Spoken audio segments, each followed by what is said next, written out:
Hello students, question number 6 में दिया गया है a solid iron pole consists of a cylinder of height 220 centimetre and base diameter 24 centimetre which is surmounted by another cylinder of height 60 centimetre and radius 8 centimetre.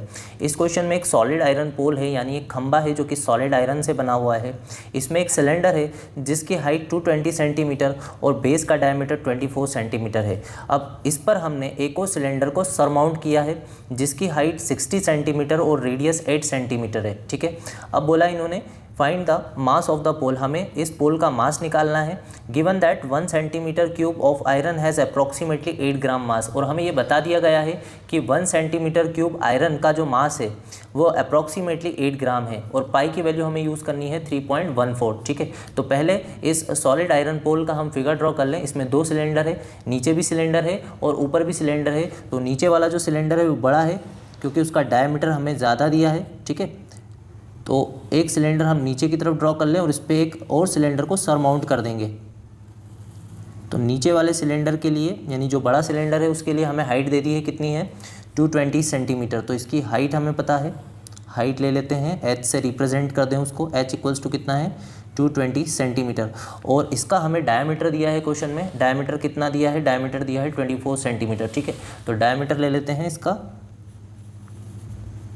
Diameter D equals to ले लेते हैं 24 centimetre. अब हमने क्या किया है, इस पर एक और सिलेंडर को सरमाउंट किया है। ठीक है, तो एक सिलेंडर और ड्रॉ कर लेते हैं इसके ऊपर, और इस सिलेंडर के लिए भी हमें दो वैल्यू बता दी है। इसकी रेडियस हमें दी है और इसकी हाइट दी है। ठीक है, इसकी हाइट है 60 सेंटीमीटर, तो इसकी हाइट को हम रिप्रेजेंट कर देते हैं h1 से। ठीक है, h1 की वैल्यू है 60 सेंटीमीटर और इसकी जो रेडियस है उसको हम रिप्रेजेंट करेंगे r1 से।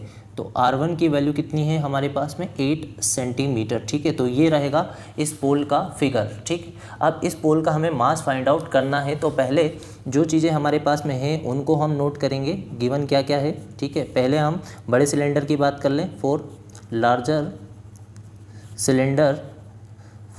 सिलेंडर हाइट है हमारे पास में। ठीक है, height h equals to 220 centimetre और डायामीटर है तो d ले सकते हैं। d की वैल्यू क्या है 24 सेंटीमीटर। ठीक है, अब यहाँ से हम रेडियस निकाल सकते हैं। रेडियस क्या होगी, डायामीटर अपॉन में 2, तो 24/2 करेंगे। 2 से कैंसिल करने पर यह आ जाएगा 12। तो नीचे वाले सिलेंडर के लिए जो रेडियस यूज़ करनी है आपको वो लेनी है 12 सेंटीमीटर। अब हम बात करेंगे ऊपर वाले सिलेंडर के लिए। तो ऊपर वाले सिलेंडर के लिए हमारे पास हाइट है और रेडियस है। ठीक है, तो ऊपर वाला सिलेंडर छोटा है इसलिए लिखेंगे फॉर स्मॉलर सिलेंडर। दो चीज़ें हैं, हाइट पता है हमें, हाइट हम लिख लेते हैं। इसकी हाइट हमने h1 से रिप्रेजेंट की है जो कि है 60 सेंटीमीटर, और रेडियस हमें दे दी है क्वेश्चन में, रेडियस r1 से रिप्रेजेंट किया है हमने, तो इसको ले सकते हैं 8 सेंटीमीटर। ठीक है, अब हम इस पोल का पहले वॉल्यूम निकाल लेंगे, उसके बाद हम इसका मास निकाल लेंगे। तो वॉल्यूम निकालने के लिए हमें दो सिलेंडर का वॉल्यूम ऐड करना होगा, volume of larger cylinder plus volume of smaller cylinder, जिससे कि हमें वॉल्यूम ऑफ पोल मिल जाएगा। ठीक है, पहले वॉल्यूम निकाल लेते हैं। Volume of pole equals to volume of larger cylinder plus volume of smaller cylinder. ठीक है, अब सिलेंडर का वॉल्यूम आपको पता होना चाहिए। सिलेंडर का वॉल्यूम क्या होता है, पाई r²h। ठीक है, अब फिर से स्मॉलर सिलेंडर के लिए वॉल्यूम का फॉर्मूला वही होगा, पाई r²h। ठीक है, लेकिन यहाँ पर जो रेडियस है उसको हमने r1 से रिप्रेजेंट किया है और हाइट को h1 से, स्मॉलर सिलेंडर के लिए। ठीक है, अब यहाँ से क्या कॉमन आ जाएगा, अगर हम यहाँ से कॉमन लें तो सिर्फ पाई कॉमन यहाँ से निकलेगा। अंदर क्या बचेगा, ब्रैकेट में बचेगा r²h प्लस r1² h1। ठीक है, अब इनमें वैल्यू सब्सटीट्यूट करेंगे, पाई की, r की, h की, r1 की और h1 की। ठीक है, तो वैल्यूज़ रख देते हैं सभी की। पाई की वैल्यू आपको यूज़ करना है 3.14 जैसा कि क्वेश्चन में बोला है। ठीक है, तो पाई रख दिया हमने। अब हमें चाहिए r का स्क्वायर इंटू h। ठीक है, तो r जो कि रेडियस है हमारी, नीचे वाले सिलेंडर के लिए यानी बड़े सिलेंडर के लिए, और r की वैल्यू है 12, तो हमें यहाँ पर करना होगा 12 का स्क्वायर इंटू h, और नीचे वाले सिलेंडर की हाइट क्या है यहाँ भी देख सकते हैं फिगर में 220 सेंटीमीटर, या यहाँ पर भी देखेंगे तो 220 सेंटीमीटर है। ठीक है, तो यहाँ पर रख लेते हैं 220 प्लस, अब हमें चाहिए r1 का स्क्वायर, तो r1 के लिए जो वैल्यू है, r1 के लिए वैल्यू है 8 और h1 की वैल्यू है 60। ठीक है, तो हमें करना है r1 का स्क्वायर, मतलब हम कर लेते हैं 8 का स्क्वायर इंटू 60। अब इस ब्रैकेट को हम सॉल्व करेंगे। ठीक है, 3.14 ब्रैकेट में आ जाएगा, 12 का स्क्वायर हमें करना है, तो 12 का स्क्वायर कितना होता है 144। ठीक है, 144 इंटू 220 प्लस 8 का स्क्वायर करना है, ये आ जाएगा 64 और इंटू में 60।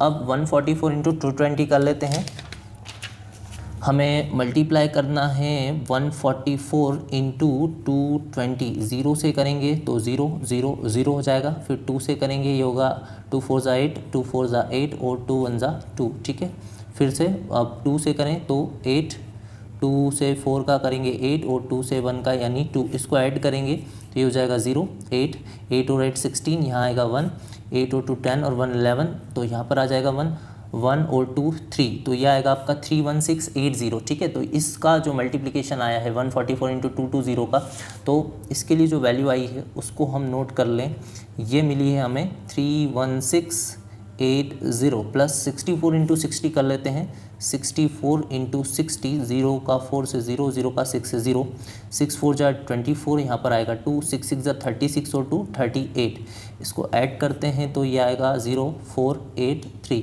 तो ये मिल रहा है 3840।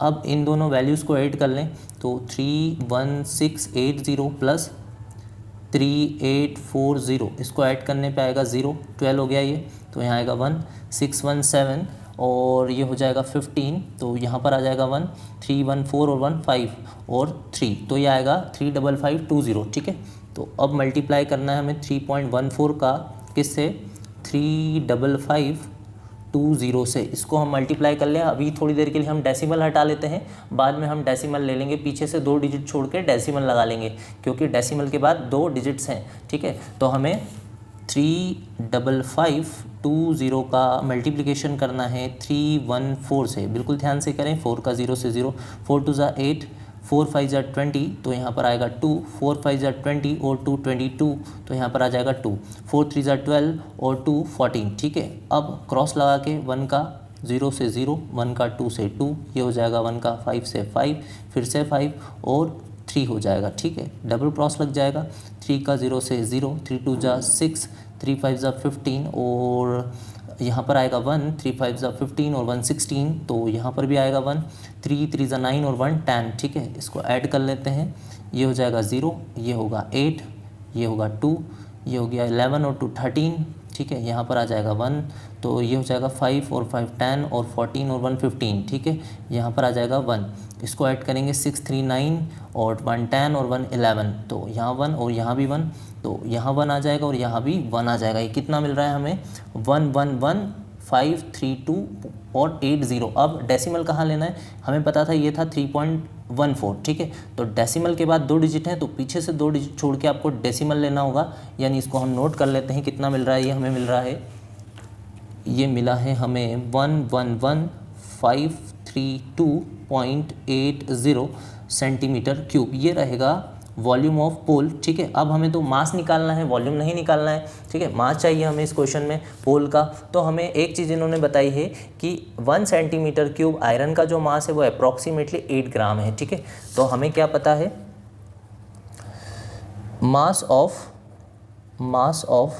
1 सेंटीमीटर क्यूब आयरन, ये हमें पता है कितना 8 ग्राम। ठीक है, अब हमें कितना मास चाहिए, हमें तो इस पोल का मास चाहिए, तो क्या लिखेंगे, mass of 111532.80 centimetre cube iron, इतना आयरन इस पोल में प्रेजेंट है। ठीक है, तो इतने आयरन के लिए हमें मास चाहिए होगा, तो इस वैल्यू का हम मल्टीप्लाई किससे करेंगे 8 से, तो हमें टोटल मास मिल जाएगा 111532.80 इंटू 8 कर लेते हैं। ठीक है, इसको मल्टीप्लाई कर लेते हैं, 111532.80 इंटू 8, 8 का 0 से करेंगे 0, 8 8 जा 64, यहाँ पर आएगा 6, 8 2 जा 16 और 6 22, तो यहाँ पर आएगा 2, 8 3 जा 24, 24 और 2 26, तो 6 यहाँ पर और 2 आ जाएगा, 8 5 जा 40, 40 और 2 42, 2 आ जाएगा, यहाँ पर आएगा 4, 8 1 जा 8 और 4 12, यहाँ पर फिर से 1, 8 1 जा 8 और 1 9 और 8 1 जा 8। ठीक है, अब डेसिमल कहाँ लगेगा, डेसिमल के बाद 2 डिजिट हैं तो पीछे से 2 डिजिट छोड़कर डेसिमल ले लें। ठीक है, क्या वैल्यू मिली उसको नोट करेंगे, 892.262.40 ग्राम। ये हमारा जो आंसर है ये ग्राम में है। अगर हम इसे केजी में आंसर, मतलब इस आंसर को हम केजी में रिप्रेजेंट करना चाहते हैं तो उसको हम कन्वर्ट कर सकते हैं। किस तरह से, हम जानते हैं कि 1 kg इक्वल्स टू कितना होता है, 1 kg इक्वल्स टू होता है 1000 ग्राम। ठीक है, अब हमें तो केजी में जाना है, ग्राम में नहीं जाना है, तो हम ये जो 1000 है ये डिवाइड में आ जाएगा। ठीक है, और यहाँ पर बचेगा 1। ठीक है, ये 1000 जो है इसको आप डिवाइड में लेंगे, यहाँ पर 1 आ जाएगा, तो 1 ग्राम इक्वल्स टू होता है 1/1000 kg के। ठीक है, तो अगर मुझे केजी में आंसर चाहिए तो किससे डिवाइड करना होगा, 1000 से, तो इस वैल्यू को आपको 1000 से डिवाइड कर देना है।